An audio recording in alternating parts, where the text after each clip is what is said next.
A expectativa de um ETF é um fator psicológico, ou seja, se não está mais tendo lucro, se não está valorizando mais, eu vou vender isso, né? Porque não me dá fluxo de caixa, não tem rendimento.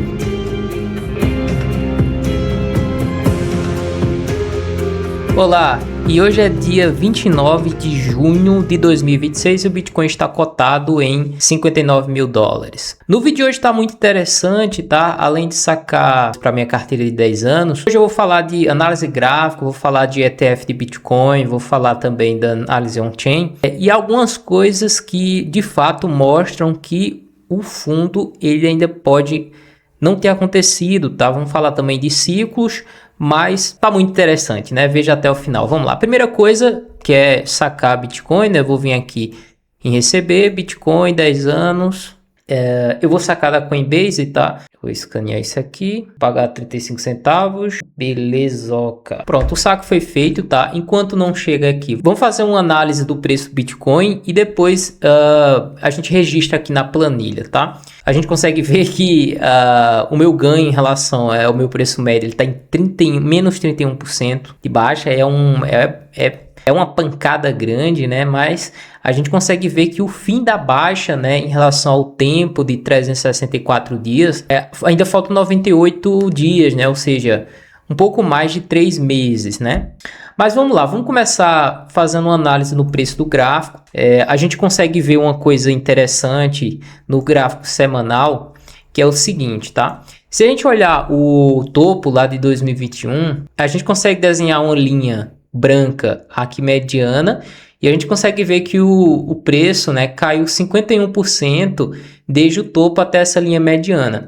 E quando ele perde essa linha mediana, ele cai mais 50 a 51%, né, depois. Se a gente analisar aqui o novo ciclo de alta, a gente consegue ver que quando ele rompe essa linha de tendência de alta, né, como ele rompeu aqui, a gente também pode desenhar uma linha mediana branca, consegue observar que do topo até a linha mediana ele caiu 32%.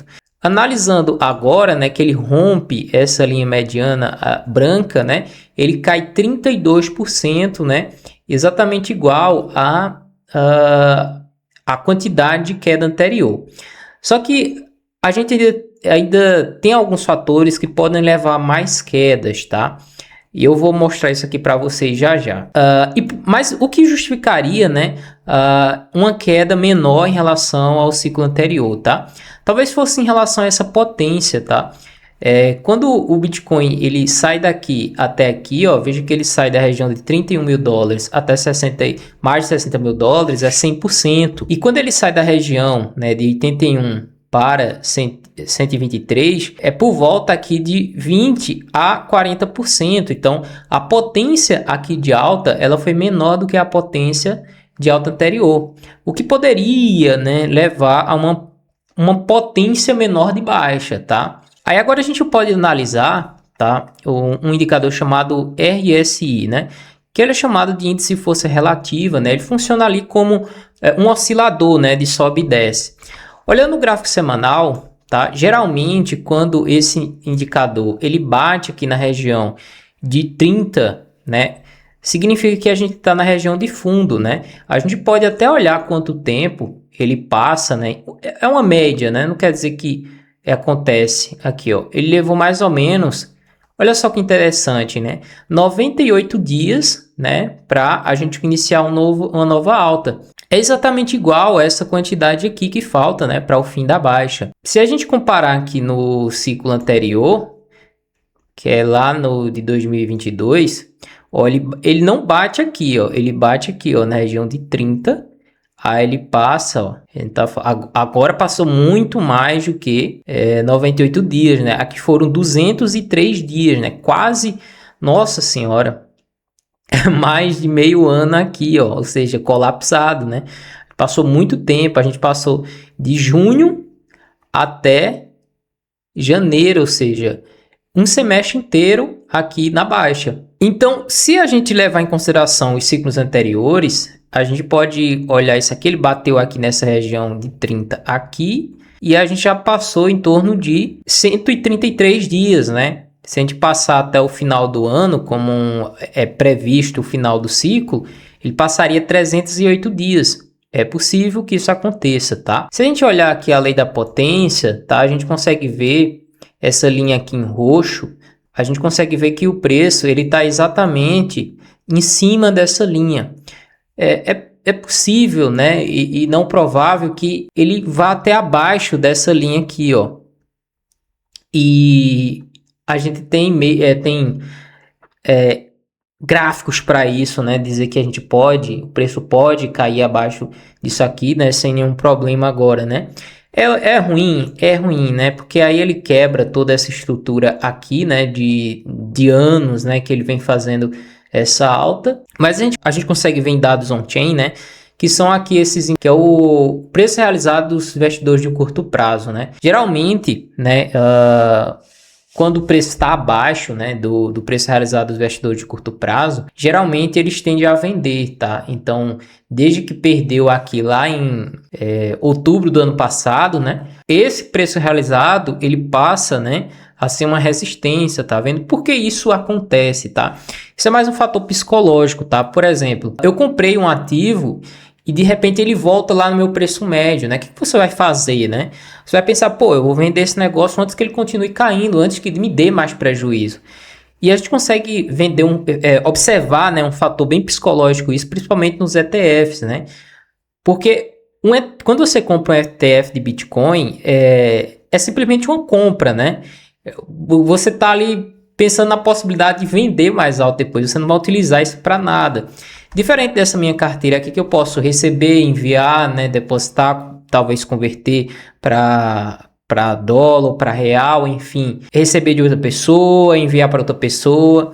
É diferente de um ETF. ETF é simplesmente você compra e espera valorizar ou não. Então, a expectativa de um ETF é um fator psicológico, ou seja, se não está mais tendo lucro, se não está valorizando mais, eu vou vender isso, né? Porque não me dá fluxo de caixa, não tem rendimento.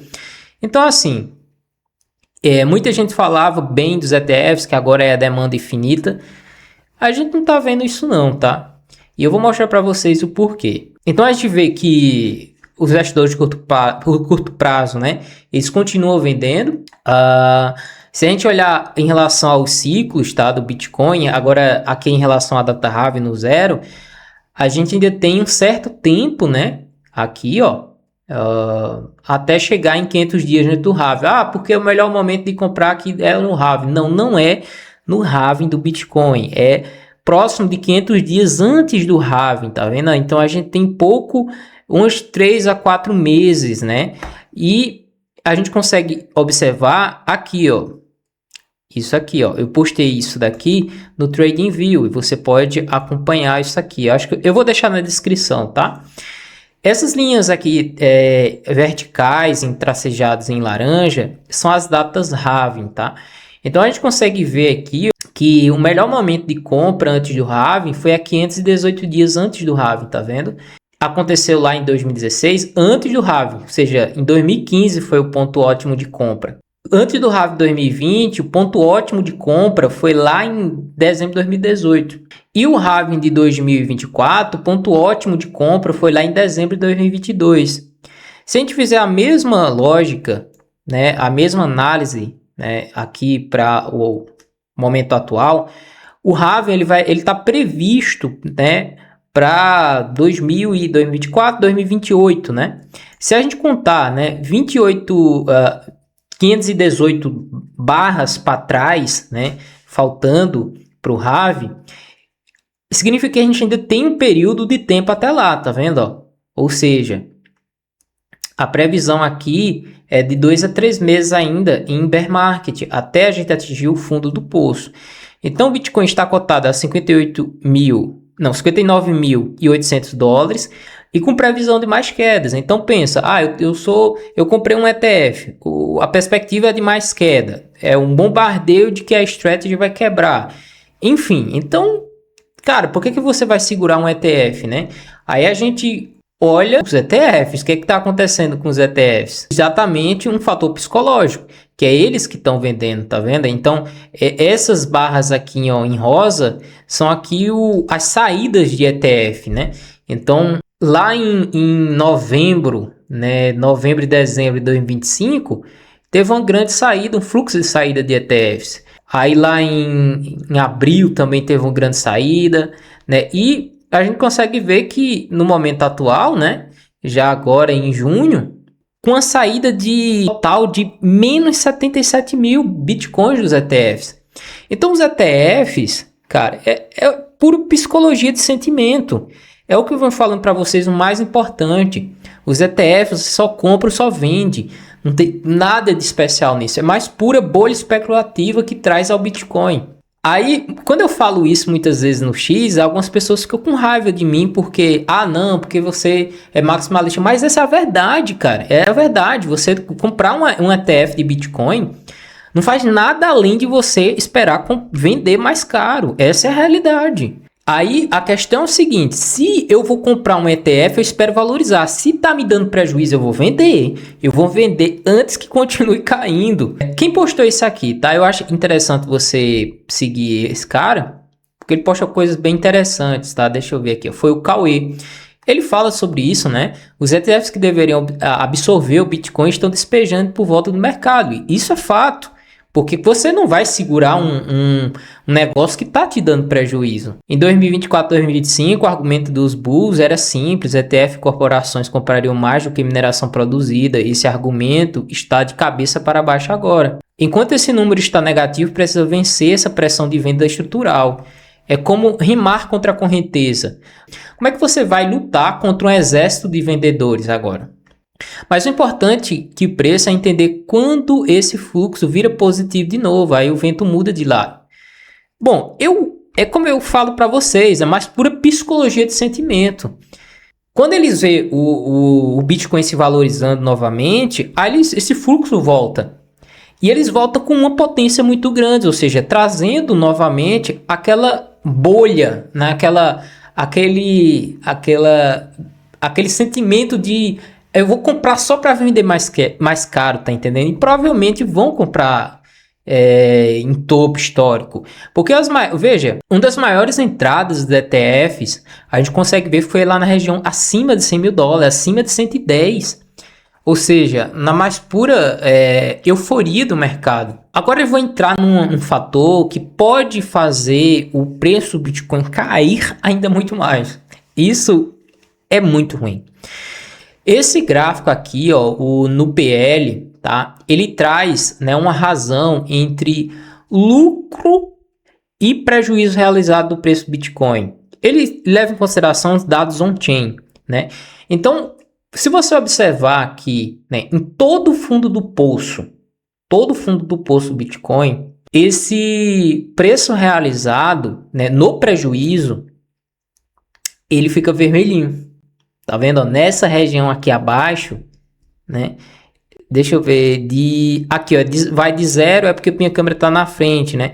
Mas ele vai de 0 a 2 e fica negativo. Esse gráfico aqui, ele sempre fica negativo para a gente marcar fundo.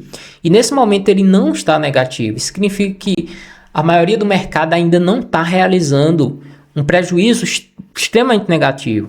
Então, todas as vezes que esse indicador marca, né, um prejuízo extremamente negativo de venda, aí sim a gente tá ali no fundo. Mas ele mostra aqui, ó, deixa eu trazer para cá, ó, ele mostra que a gente ainda pode cair mais, tá vendo? Isso aqui é um pouco preocupante, porque se o preço ele continua caindo, a gente vai trazer de volta mais venda dos ETFs. Feito toda essa análise, né, vamos registrar a compra de hoje, né? Eu vou vir aqui BTC USD, vamos registrar isso aqui para baixo. Hoje é dia 29, dessa vez eu gastei 102 dólares. Vamos ver lá na carteira. Vai chegar para mim 174.390. 174.390. E meu preço médio de compra ele ficou em 58.500 dólares, né? O Bitcoin está cotado agora em 59 mil dólares. Se a gente vir aqui na aba de dashboard, né? Agora meu preço médio ele cai para 86.800 dólares, né? Os gráficos aqui ele mostra ainda uma situação bem complicada, né? De menos 31%, é uma pancada grande. Eu sigo firme, tá? Acumulando BTC. Hoje tem jogo do Brasil, vá assistir, vá se divertir. Se você gostou desse vídeo, deixa o seu like, um forte abraço, eu vejo você no próximo vídeo.